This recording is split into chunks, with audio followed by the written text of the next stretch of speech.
Tony Robbins once said, "A business without an exit strategy is just a job, a risky job, an expensive job, a job with a lot of responsibility and risk." So that's what I want to talk to you about today. What's an exit strategy? Do we need it as content creators or bloggers or as entrepreneurs who are just starting their business? I spoke with Blake, the CEO of Flippa, the online marketplace to sell and buy online assets, to talk us through the benefits of having an exit strategy and a couple of real-life examples of people who had them and executed them perfectly. There are a lot of gold nuggets of information that Blake shares with us in this video that are applicable to bloggers who are just starting out. They might just shape the way that you tackle your blogging business. So definitely give this video a listen and don't skip on it, even if you don't think you're going to be selling your blog anytime soon. Hi Blake, you're no stranger to my channel as we've collaborated before and I've collaborated with Flippa. But for those in my audience who don't know about you or about Flippa, can you quickly introduce yourself? Yeah, thank you, Anna. My name is Blake Hutchison. I'm the CEO here at Flippa. Flippa is a marketplace to buy and sell online businesses. We're the #1 marketplace globally.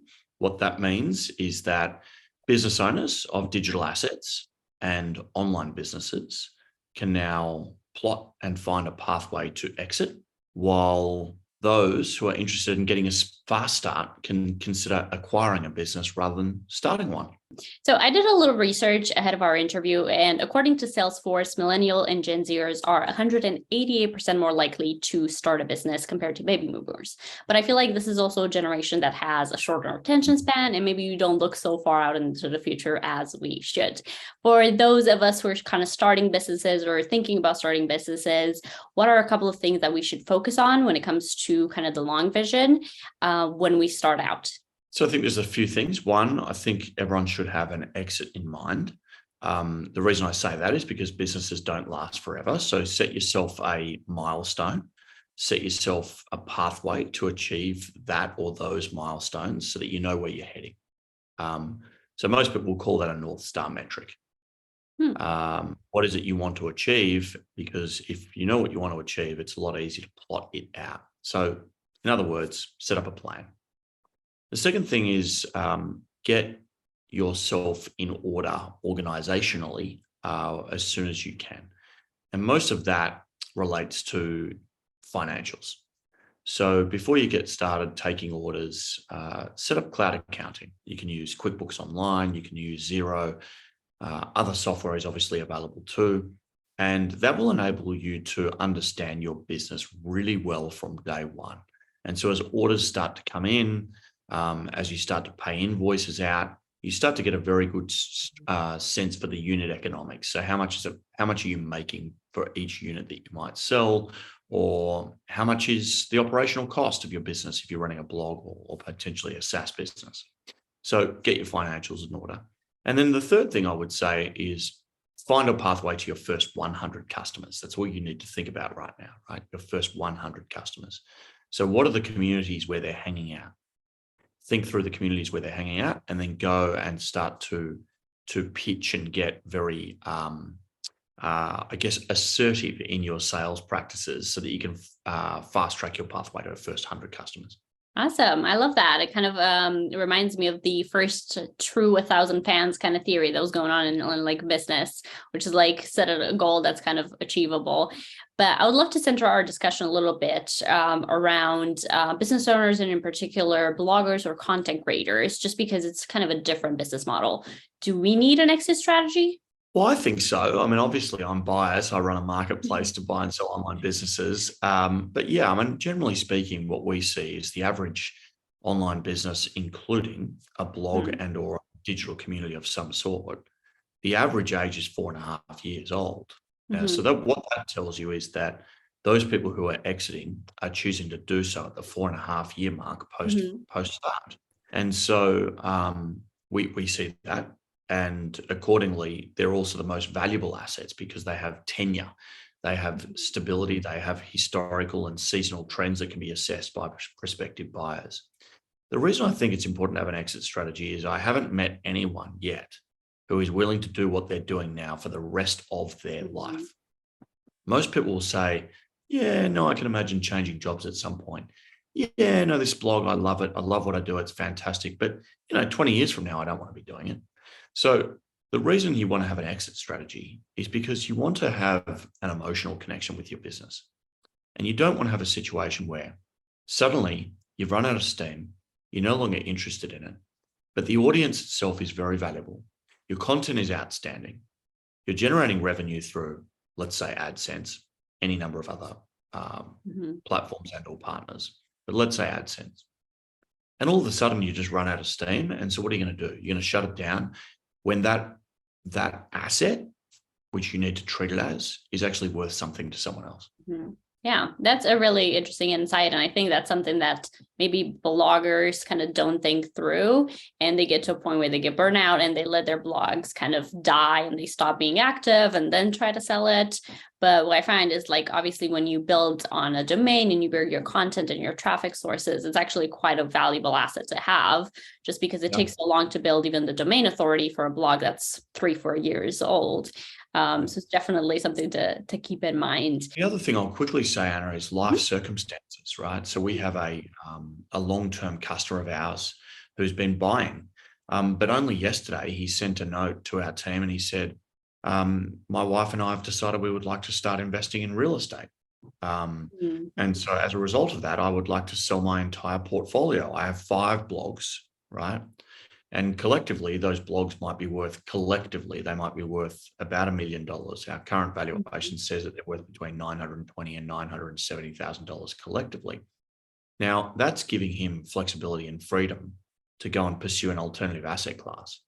And so think about your blog as something that is transferable. No, I think that's super inspirational. And I've actually kind of founded my own like side businesses through kind of money I made through my blog to allow for that. So I can definitely see the potential of people who kind of go all in on these kind of situations. I definitely appreciate the risk takers.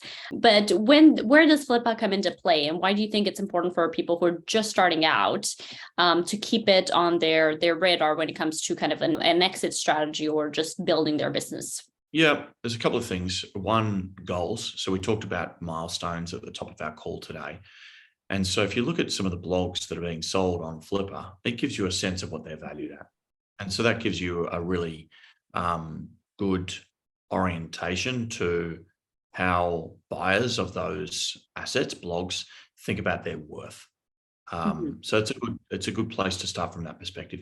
The other thing you can do is actually use it to understand which niches are actually making the most money, which niches have high authority scores, which niches have good quality long tail keywords, and read the descriptions of those assets, and you'll actually figure out how other people have built their blogs. It's almost like an MBA for bloggers, right? Because people are actually selling their blogs, which means they have to lift the lid on the operations. So it's a good resource for understanding how people got to where they got to. Oh, yeah. I never thought of using kind of Flippa that way. I always go and just check for the blogs that are on there for sale, just curiosity. But that's actually a really good point, because that's something what I recommend too with my clients, my coaching clients, where they're in a specific niche. And I'm like, I don't know much about this niche, but go find other people in your niche that are maybe promoting affiliate products. So you see what affiliate programs are available for you. So that's definitely something to do further on. But with blogs in particular, I feel like content creators put so much of themselves into it. Is that a bad thing when it comes to maybe selling it down the line? Is there something that we can do to be a little smarter about it? Because it involves a lot, whether we teach online courses where we're the presenters and then we try to sell the blogs with the courses attached, or in the actual blog content, if we give our opinions and maybe we intertwine our own stories in there. Is that something that we shouldn't necessarily do in our business? Or how can we incorporate that in creating content that's kind of unique to us to then being able to sell it down the line? Yeah, it's a great question. It's a double-edged sword, isn't it? Because to some extent, as the personal brand representing this blog, that is in fact the cachet, that is in fact the asset, that is in fact what people are buying into. And it's probably also how you're making money. It's a function of you and what you can do. And so I wouldn't suggest people don't do that. If that's what's working for them, fantastic. What I would probably say is think about how you can divest dependence away from you. And so that may mean that you have alternative presenters, alternative contributors. Mm-hmm. so that there is a variety of content. The other thing I would say is when you come to start a blog, just be careful with its naming conventions, because if it's heavily dependent on you from a branding standpoint, that can add some challenges in the future. However, I will say we've had no problem selling blogs that are inextricably tied to an individual. It comes down to whether the content is evergreen. And so if you have a video and the video is presented by you and the video says something like how to build your first blog with Anna from the She Approach, Mm-hmm. then so long as that video evergreen and utilizable over time, the fact that you're no longer attached to that asset, that doesn't mean that video is now redundant Mm-hmm. and can't make money for the new owner. So I would say it's just a balancing act between how much dependency there is on the creation of new content related to you versus how Mm-hmm. much dependency there is on the quality of the content that was previously related to you. That makes sense. And it's definitely an interesting balance, because I've done both where I'm kind of the personal brand and then I have a blog where my name or my face is nowhere on it. So you can definitely do both depending on the niche or how much you want to get involved. But speaking of like Flippa customers or people who've used the platform, can you think of anyone who's kind of hit it out of the park with their exit strategy with their implementation of kind of prepping for the sale? Yeah. So most of it relates to a good quality representation of how the blog works and how it makes money. When you think about how you sell your blog, if I was to say to you, please sell your blog to me so I know what I will experience when I get there, that's a little bit like selling a company, right? You've got to think about your audience. Your audience is a potential acquirer. So what is the blog? What is the subject matter expertise that the blog is representing? How does it make money? How much content is produced? How much of your content is organic? What are your powerful long tail keywords that drive that traffic to you? Is it video content that makes you 80% of the money versus sponsored links in the copy makes you 20% of the money? You're articulating what it is. I guess we've had a couple of really good examples. Well, many, many good examples. So I'll give you a big one and then I'll give you a small one. Mm-hmm. So a big one was a $5.2 million blog sale. And the $5.2 million blog sale related to a very, very specific subject matter. So it was a blog just about GDPR compliance. Mm-hmm. And so it was essentially helping other bloggers, web developers, e-commerce businesses understand GDPR compliance law and how you need to apply that law when you set up a blog or set up an e-commerce store and start to take on user subscribers and things like that. And that was a powerful blog. It was a very worthwhile resource for many, many authoritative backlinks. So people like the New York Times were even referring to it. And so it became quite authoritative. And that's a big power play when it comes to selling your blog. Other people liking it as much as you do and as much as your readership does, and therefore taking on those inbound links or those backlinks means that, for forever and a day, you'll have a very, very high authority score, and that's very powerful. The good thing about that particular asset was they were very good at articulating where the opportunities were. So it was clearly making a lot of money, but it was currently only serving up one ad per page and doing very well at that. So one of the opportunities presented as part of the exit was, well, is there an opportunity to run multiple ads per page? And as a function of that, the prospective buyer can imagine themselves taking over an asset which has growth potential.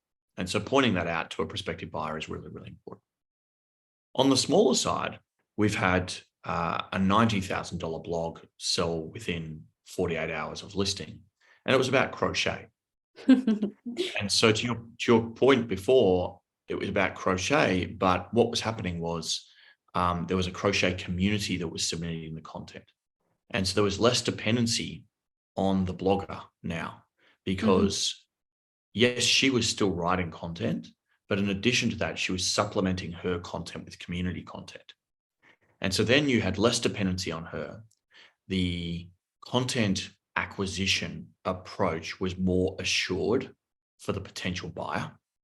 And as a result of that, there was no fear that without the current blogger in place, the blog was going to fall over. And so really, really high authority score, really desired content from a niche community, and niche communities are very, very lucrative to potential acquirers. And again, good opportunity to grow the asset above and beyond what it was currently doing. So that, two examples, both of which set themselves up really well for sale by having a very, very clear understanding of how their business operates and how they articulate the creation of content. Yeah, those are really great examples. But obviously, an exit strategy doesn't seem to mean a lot if they're not any potential buyers. And in that case, those are really inspiring stories. Not just the fact that, yes, you can sell this, but there are people who can kind of see the potential, and they're potential buyers who will kind of jump on the opportunity to buy your business or asset. Speaking of buyers, how many buyers are currently registered on Flippa at the moment? A lot. Like 1.5 million. I think that if you have a good quality blog, there is a buyer waiting in the wings. Mm-hmm. And a good quality blog simply means, are you getting more than 10,000 users a month? That will make you a very, very much sought after blogger. Mm-hmm. So if you can imagine yourself with a pathway to 2,000, 5,000, and 10,000, you then become very valuable for a large community of buyers. We get 30,000 new buyers a month. In fact, in January, we had a record 35,000 new buyers enter. Now, of course, not all of them are buying content websites, but the reality is content websites are our most sought after asset type. Well, that's definitely inspiring for any kind of bloggers listening in. And speaking of the exit strategy, there's actually, when I kind of looked into it a little bit, there's not a lot of content out there about it, or how it kind of relates to kind of smaller business owners. But Flippa does have a podcast called The Exit, as well as a Making Millionaire series that showcase kind of success stories. Are there any episodes of those series? And I'll link those below for anyone who's kind of looking to hear more about the topic. But are there any particular episodes or stories that you recommend that might be helpful when speaking about this topic? Yeah, it's a great question. So the exit is, for those who have been there and done that, they're typically bigger stories designed to inspire. Mm-hmm. And so the one I would probably listen to is the episode with Katie May, who was the founder of KidSpot. Now, KidSpot was a blog, started out as a blog for parents, and it was sold to News Corp. So you can get quite good inspiration from Katie's story, scaling out a content resource for mums, dads, and in general, parents and families called KidSpot, acquired by News Corp, and the episode is with Katie May. So that's on The Exit. That's a really good one to listen to. Katie's a good speaker. On Making Millionaires, yeah, there's quite a few there. I think the stories are really intriguing. The one that I would probably listen to is one with Jay Hausman, and he sold a business called Tattooing 101. And of course, it's a blog and it's all about tattoos. And you'll get a sense of how I think he initially bought it. So he bought it for a small amount of money. I believe he was a tattoo artist. He then built out that blog. Clearly, it was all about tattooing and how you get started with tattooing, and ultimately then sold it for 10 times what he acquired it for to begin with. So listen to his story. You'll find that at flippa.com/blog.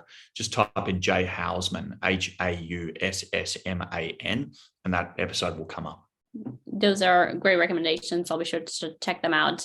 But another question kind of related to that, because these are like niches that are all over the place, which is like really inspiring because it just shows the potential based on kind of the passion that you have. But do you think if you were to acquire or start a blog in a specific niche, do you need to be an expert at it, like have some sort of background in it? Do you need to have a passion, or if you just have a good business mindset and a good understanding of, like, for example, how blogging works, you'll be able to grow any blog? Yeah, so that's a really great question. I mean, my general answer is yes, you should be passionate. There are some people who their entire livelihood relates to picking niches and then using, or point, a strong business mindset Mm-hmm. and they are entrepreneurs, hackers, and hustlers Yeah. who do a damn good job understanding lucrative niches that give them a unfair advantage. Mm-hmm. Um, and they're typically strong SEO operators. Mm-hmm. But generally speaking, given that I said the average blog that sells on Flippa is 4.5 years old, you need a passion, because if you don't have a passion, I can't imagine you building a blog for 4.5 years. Mm-hmm. No, that's a great point. Yeah, people do give up before that, just sort of frustration of like setting up the blog in the first place or making everything kind of go as they should before that. So that's really good advice. And yeah, just to finish things off, is there anything new at Flippa since we last spoke, and what's on the horizon for 2023? So the latest thing, and we literally launched it yesterday, so by the time we go to air, it probably is only a few weeks old. We launched the first ever matching and recommendation engine for this segment of the mergers and acquisition marketplace. Mm-hmm. So what does that mean? It's basically AI. So what we've done is we have built an algorithm that learns buyer behavior and creates a relationship between buyers like them and Mm-hmm. similar listings that those buyers also liked. And it serves up buyers. So it used to be that as a blogger looking to sell your blog with Flippa, you would have to wait for buyers to come to you. Mm-hmm. And what happens is, as soon as you list, there is a section within your dashboard that says invite recommended buyers. And what we've done is we've reversed the marketplace. So now Mm-hmm. sellers actively just invite the buyers that they deem to be relevant for their blog straight into their deal, straight into their listing to consider Mm-hmm. it. So that is brand new. It's a recommendation engine. As I said, it went live yesterday, a couple of days ago, and the data right now is crazy good. So what's happening is it's learning, it's getting better. We've been training the model, obviously with machine learning for a couple of weeks now, and we've seen very early on. The good thing is you don't just wake up and say, "I'll go and look at blogs for sale on Flippa." Mm-hmm. And so now you can actively solicit and bring buyers into your blog to have a look at it based on Flippa's recommendation that buyer would be interested. That's really cool. That's the latest thing we've done, and we think it will help people a lot. Wow, that seems like a really great tool. Certainly our focus is making it easier Mm-hmm. for buyers and sellers to meet each other and do deals on the platform. So that's number one focus always, making sure that the customer experience becomes more and more efficient, that it's easier for bloggers to showcase what it is that they are selling and what it is that they're so good at. But what I would also encourage people to do is we have meetups around the world. So we've got a meetup happening in Amsterdam next week. We've got meetups happening throughout the US over the next 6 months.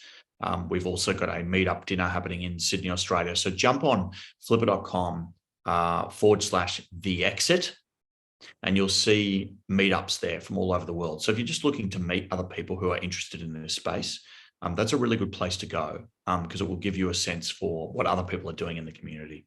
Wow, awesome. I'll leave the link to that below for anyone to check out. But thank you so much, Frank, for your invaluable advice. It's been a pleasure talking to you as always. Thank you, Anna. Thank you so much for listening in. My name is Anna, and I am a blogging strategist and coach, sharing blogging tips and online marketing tips here on YouTube and on my blog, sharepros.com. So be sure to check those out. Join our community, join our free Facebook group for bloggers that's linked below. And if you haven't already, you can evaluate your website for free with Flippa to see how much it's worth. And I'll leave a link for you to do that down below. If you enjoyed this video and you learned something new, give it a thumbs up and make sure to subscribe for more videos just like this.